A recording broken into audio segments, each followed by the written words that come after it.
And so when you look at it from that standpoint, to supplement your income by playing 3-on-3 basketball in the United States, in Miami specifically, for a few months, where they're talking about doubling, Angel Reese, in doing the things that she has done, let's face reality. She's going to be attached to Caitlin Clark to some degree.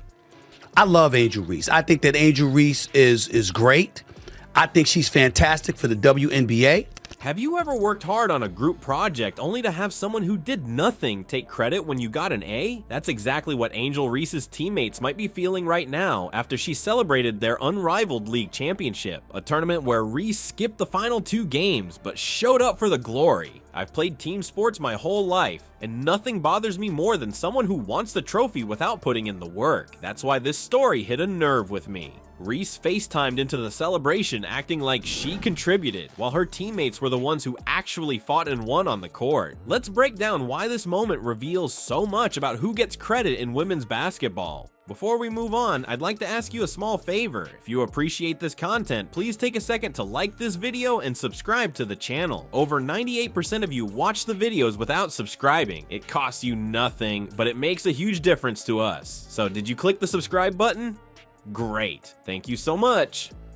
Now, back to the video. So here's the thing, Angel Reese wants us to believe she just won another championship, but did she actually show up to play in it? That's the real question everyone's asking right now. Let's break down what actually happened with this Unrivaled League Championship that Angel's bragging about on social media. Her team, the Rose, did win the championship, that part's true, but here's where it gets crazy. Angel Reese didn't even show up for the final 2 games of the playoffs. Not just the championship, but the semifinal too. While her teammates were battling on the court, Angel was somewhere else.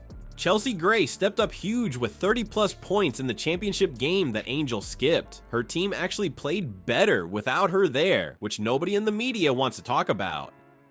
The Rose didn't just win, they dominated without their supposed star player.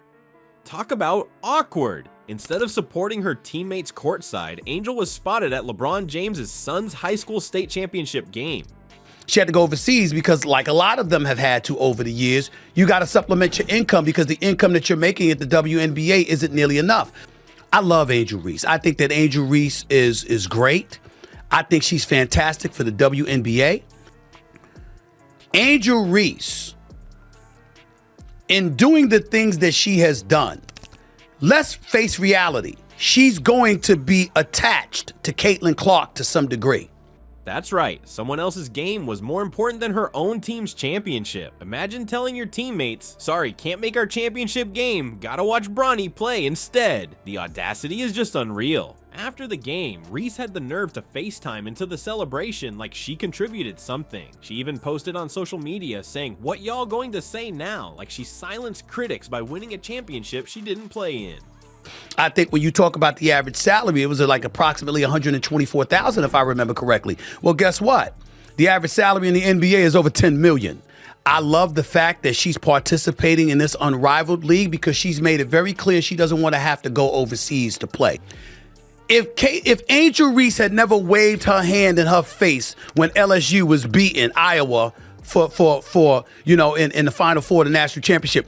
Hello? You can't silence critics when you literally weren't there. This wasn't even regular basketball. It was a 3-on-3 tournament that barely anyone watched or cared about. But the media machine immediately started hyping it up, like Angel just won an Olympic gold medal. 3-on-3? Seriously? That's what she's bragging about missing. Angel Reese seriously FaceTimed into the celebration like she contributed, taking credit for a championship she didn't even bother to show up for. That's like me claiming I helped cook dinner when all I did was show up to eat it. Anyone else see how ridiculous this is? The worst part, her teammates had to share their spotlight with someone who couldn't be bothered to be there. Imagine working hard for something only to have someone else swoop in for the glory. Those players who actually showed up, put in the work, and secured the win deserved their moment without Angel trying to make it about herself from miles away. We all saw that. She suffered months of her life, okay? We don't wish that upon anybody. The salary that you were going to make as a WNBA player, I'm all for that. But here's what I have a problem with, Tori. We all know what happened with Brittany Griner when she went to Russia. We all felt like it was politicized and she was railroaded. And so when you look at it from that standpoint, to supplement your income by playing 3-on-3 basketball in the United States, in Miami specifically, for a few months where they're talking about doubling. There's a reason attendance skyrockets 105% when Caitlin Clark steps on the court. The WNBA rookie isn't just playing basketball, she's transforming an entire league by simply showing up and delivering. While some players claim victories from their couches, Clark is out there changing the game with her actual presence. When Caitlin takes the court, everything she does is scrutinized. Every pass, every three-pointer, every defensive play gets analyzed to death. Could you imagine if she decided to skip a championship game? No one would be calling her a champion. They'd be demanding answers about why she wasn't there, fighting alongside her teammates when it mattered most. The Clark effect isn't just a fan excitement, it's measurable impact. We're talking about a 265% attendance boost for her home games. Her rookie debut alone triggered a mind-blowing 200% jump in WNBA viewership. These aren't inflated media narratives. These are cold, hard facts stemming from her commitment to being present and performing when it counts. Look at how real champions operate. Basketball legends like Michael Jordan and Kobe never FaceTimed into championship celebrations. They were in the trenches, battling with teammates, earning every victory through sweat and sacrifice. When they lifted those trophies, they stood shoulder to shoulder with the same players who fought through the season with them. That's what champions do. They show up. And we lamented the fact that she had to go overseas. Not Angel Reese, but Brittany Griner. But in terms of her popularity, it really soared after she took down Caitlin Clark. And then Caitlin Clark came back last year and got revenge by knocking LSU out in the Elite Eight, if I remember correctly.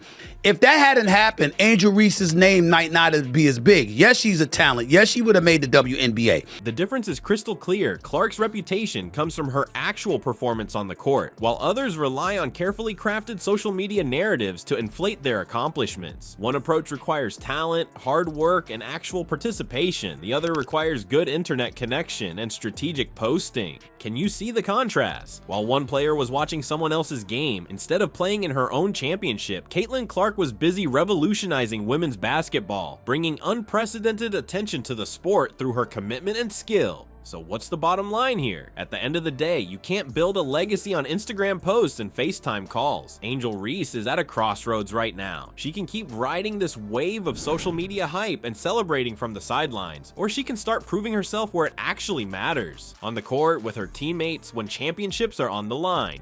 True champions are defined by their contributions on the court, not by media narratives or empty social media brags. Look, the cameras and spotlight might follow you for a while based on personality and marketing, but basketball has always been a game of receipts. The history books don't record who had the most followers or the best comeback tweets. They remember who showed up when it mattered. Angel needs to ask herself, 20 years from now, does she want to be remembered for championships she actually helped win, or for being the player who was somewhere else when her team needed her most? The choice is hers, but the clock is ticking.